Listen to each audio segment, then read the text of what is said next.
This is just a sample of the audiobook. To get the complete audiobook, access the link posted in the first comment. That evening's ride was no laughing matter, however. A well-meaning but unsophisticated farmer had advised Nellis to head directly southwest, which he did.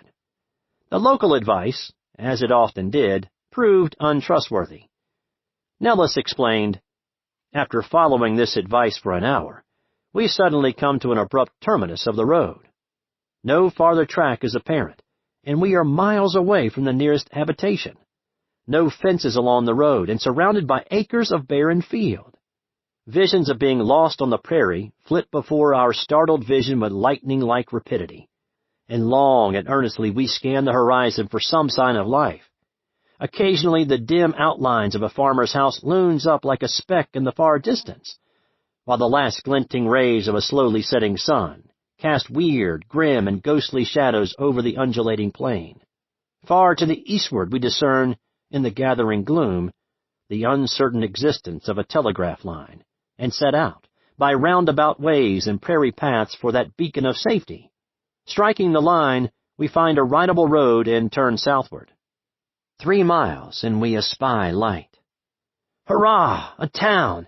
And it proved to be Menlo, 7 miles south of Glendon, and 7 east of Casey. We have run 12 miles from Glendon, so are 5 miles out of pocket. We do not begrudge the 5 miles, for the excitement of our chase was worth more than that. Ah, 'tis sweet and soothing to the cycler to get into exciting predicaments, and reader, if you ride a bike, you will recognize at once the immense sport we had in being actually lost on the prairie. Nellis's description of getting lost in the middle of Iowa farmland nicely captures the dramatic mood shifts the long-distance cyclist can face. Throughout his trip, telegraph poles had served as guideposts. As long as he could keep the telegraph lines in sight, he could not get too lost. As he progressed westward, the population thinned, and telegraph poles became more diffuse.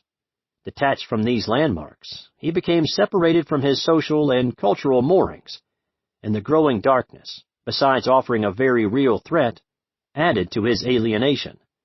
No surer sign of Nellis's desperation is the fact that he scanned the horizon in all directions in search of telegraph poles as visual reference points, and that he deliberately turned around and headed east in order to find his way. He almost never backtracked or veered from his westbound course, and when he did so begrudgingly. Though he asserted that he took pleasure in getting lost, such pleasure, to be sure, came in retrospect. Getting lost becomes pleasurable only after being found.